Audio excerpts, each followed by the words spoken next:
नमस्कार, मैं राजकुमार सर और आज मैं ये चैप्टर 2 का ये वीडियो 3 लेकर आया हूँ और इस टॉपिक का नाम है Nelson Mandela a long walk to freedom.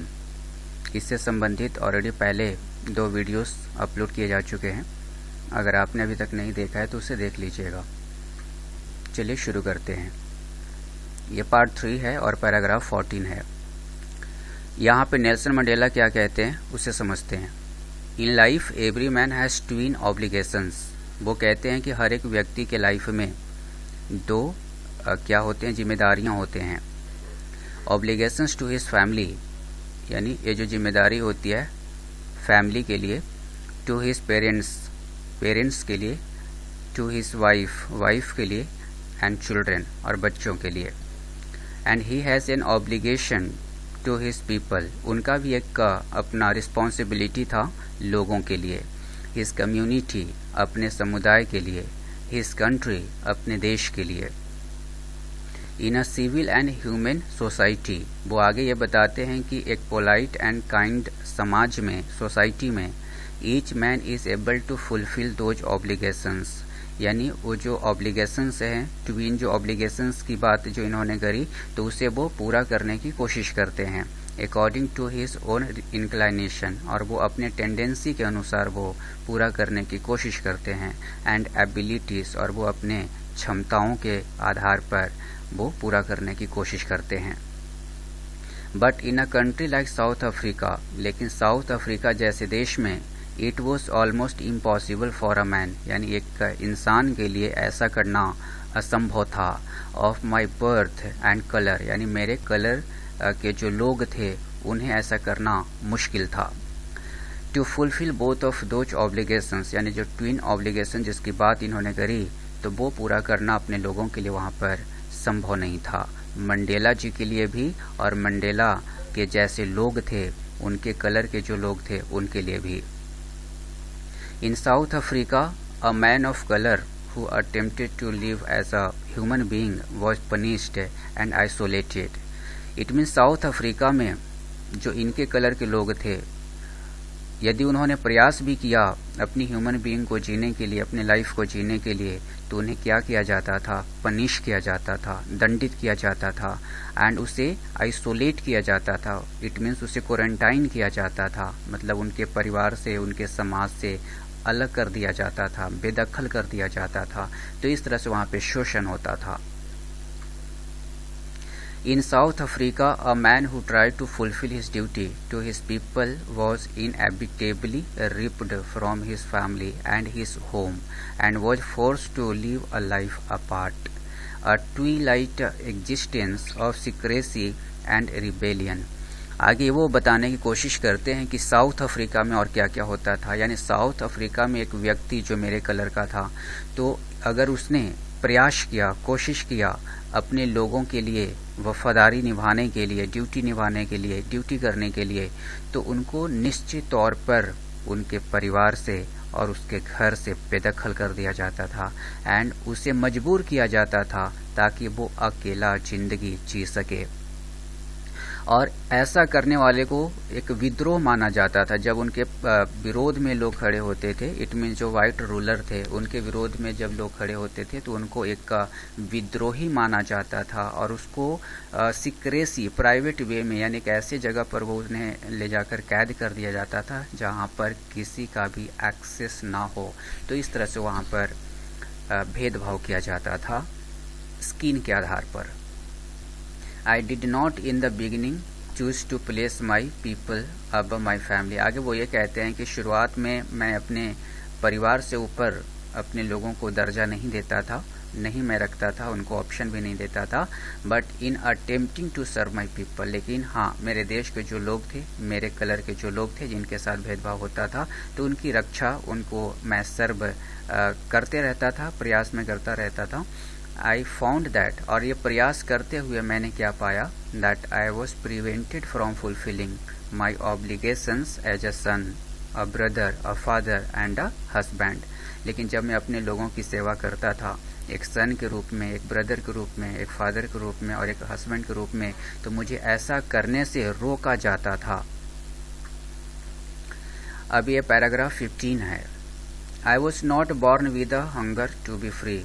मैं जब जन्म लिया था, पैदा हुआ था तो आज़ादी की भूख के लिए नहीं हुआ था। यानी जब मैं जब जन्म हुआ था तो उस जन्म से ही भूख नहीं थी आज़ादी की।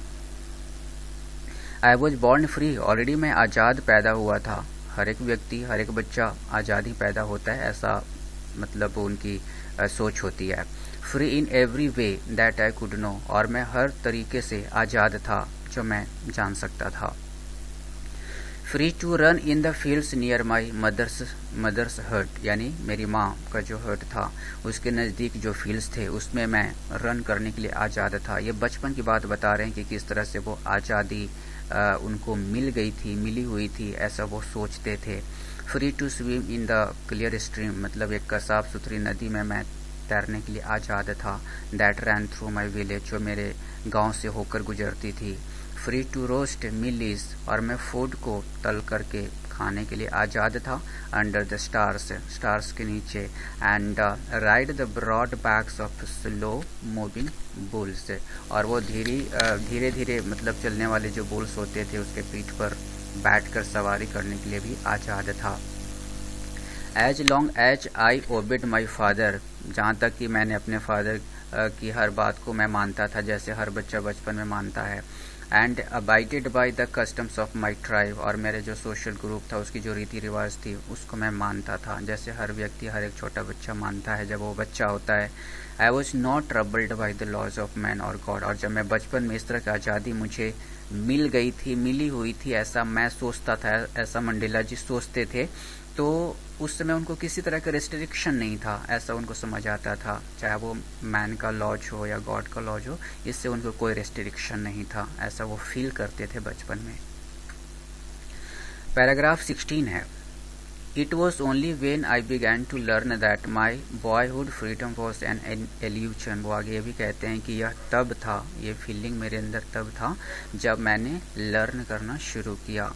दैट माई बॉयहुड, कि जो मेरा जो बचपन है, बचपन की जो मेरी आज़ादी थी वो एक फॉल्स बिलीफ थी मुझे, यानी एक भ्रम था, मैंने जो समझ बैठा था। When I discovered as a young man, जब यंग मैन था मैं, तो उस समय डिटेक्ट किया था, क्या किया था इन्होंने, man that my freedom had already been taken from me. जब यंग मैन थे ये मंडेला साहब, तो उस समय इन्होंने क्या डिटेक्ट किया था कि मेरी आज़ादी मुझसे पहले ही छीनी जा चुकी थी, जिसके बारे में अभी तक ये समझ रहे थे कि मेरी हर आज़ादी थी बचपन में, लेकिन एक उनका ये भ्रम था। That I began to hunger for it, और फिर जैसे ही इनको ये समझ आया कि मेरी आज़ादी और मेरे कलर के लोगों की आज़ादी पहले ही छीनी जा चुकी थी, तब इनके अंदर भूख उत्पन्न हो गई आज़ादी के लिए। At first as a student, जैसे ही भूख उत्पन्न हुई तो सबसे पहले इन्होंने क्या किया, एक स्टूडेंट के तौर पर, I wanted freedom only for my self, यानी खुद की आज़ादी चाहता था जब मैं स्टूडेंट था। द ट्रांजिटरी फ्रीडम्स, मतलब वो एक अस्थायी आज़ादी चाहते थे। Of being able to stay out at night, रात में वो बाहर रह सकें, इसकी आज़ादी वो चाहते थे। रीड वॉट आई प्लीज्ड, पढ़ूँ जो मेरी इच्छा हो, तो इस तरह की वो आज़ादी बचपन में चाहते थे। And go where I choose, और जाऊँ मैं जहाँ मैं चाहूँ, तो इस तरह की वो आज़ादी चाहते थे, यानी खुद की आज़ादी की बात वो सोचते थे बचपन में। Later as a young man in Johannesburg, जब वो जोहान्सबर्ग में शिफ्ट कर गए थे, जोहान्सबर्ग क्या है, big city of south Africa है, तो यहाँ पर जब वो शिफ्ट हो गए थे तो यहाँ पर उनको ये सब कुछ समझ आने लगा था, क्या परेशानियाँ उनको होने लगी थी वहाँ पर। I yearned for the basic and honourable freedoms of achieving my potential, यानी मेरी जो पॉसिबिलिटी थी, मेरा जो एक कार्य क्षमता था, तो उस समय वहाँ पर जोहान्सबर्ग में ये जो मेरा जो पोटेंशियल था उसको प्राप्त करने की जो आज़ादी थी, जो बेसिक रिक्वायरमेंट्स होते हैं उसकी जो आज़ादी थी, तो वो उससे वंचित रखा जाने लगा उनको वहाँ पर। ऑफ अर्निंग माई कीप, और मेरा जो पोजीशन था वहाँ पे जो अर्निंग थे, तो उसमें भेदभाव किया जाने लगा। ऑफ मैरिंग, यहाँ तक कि वहाँ पे जो हमारे ट्रेडिशन के अनुसार, हमारा जो परंपरा है उसके अनुसार जो वहाँ पे शादी वादी का जो रीति रिवाज है उसमें भी हस्तक्षेप किया जाने लगा। एंड हैविंग अ फैमिली, हम एक परिवार के साथ हैप्पीली नहीं रह सकते थे, इस तरह से वहाँ पे भेदभाव किया जाने लगा जब वो जोहानिसबर्ग में थे और जब वो यंग मैन थे।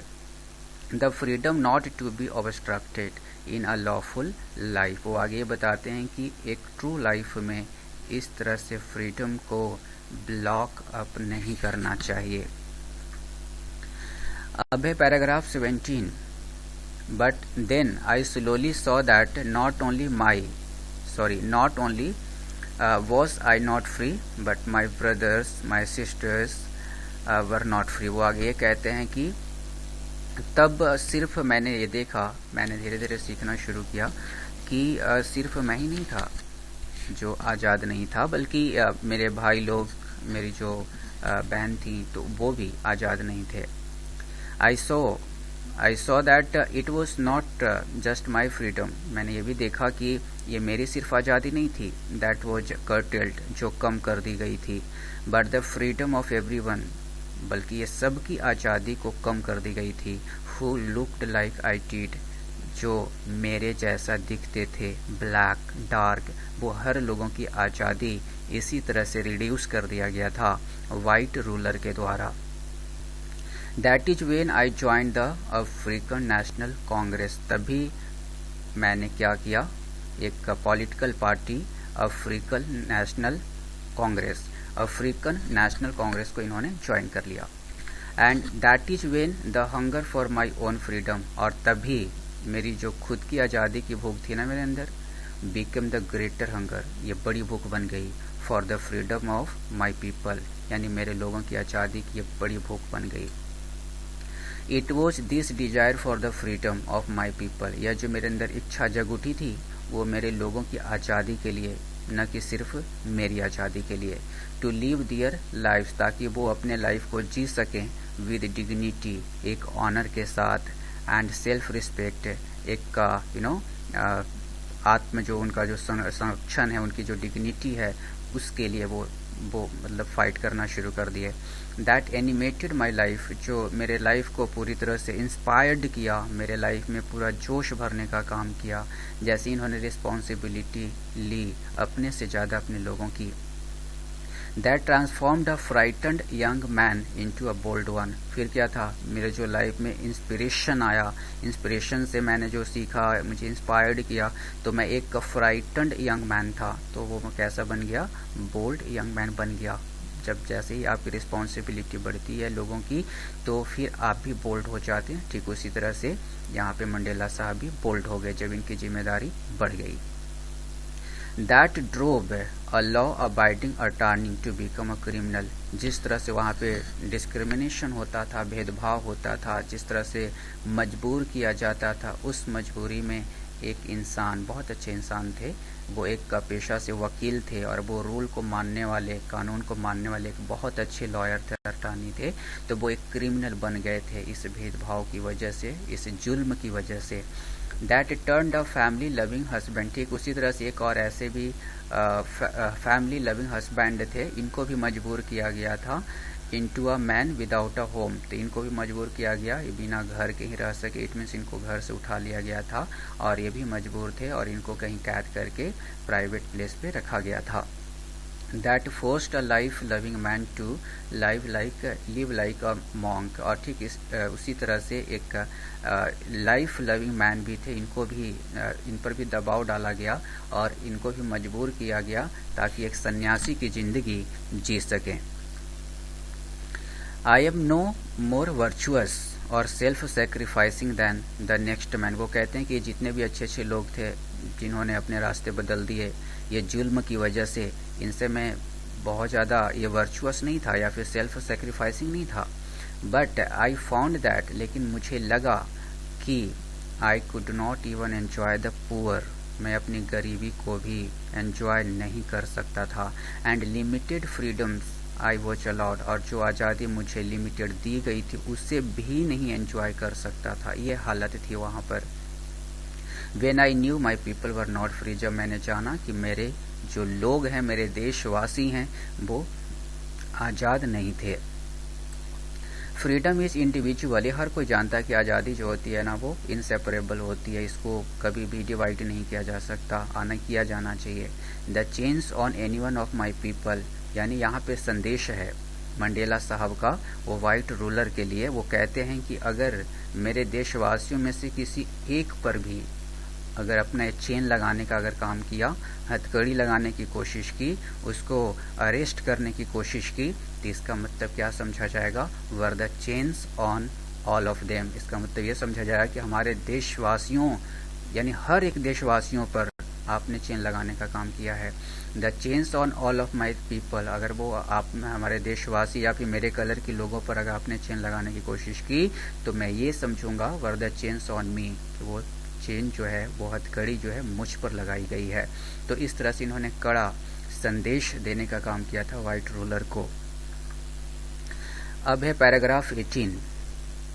I knew that the oppressor must be liberated just as surely as the oppressed। आगे वो ये कहते हैं कि मैं जानता था कि जो ऑपरेसर होते हैं, टायरेंट होते हैं, डिक्टेटर होते हैं, और जो ऑपरेस्ड होते हैं, ये दोनों से हमारे देश को, हमारे समाज को और हमारे जैसे लोगों को आज़ाद कराना, मुक्त कराना बहुत ज़रूरी है। A man who takes away another man's freedom is a prisoner of hatred। वो आगे ये कहते हैं, मंडेला जी का मानना है कि एक व्यक्ति जो दूसरे व्यक्ति की आज़ादी को छीनता है वो एक नफरत का सौदागर होता है। इस साफ शब्दों में वो कहना चाहते थे।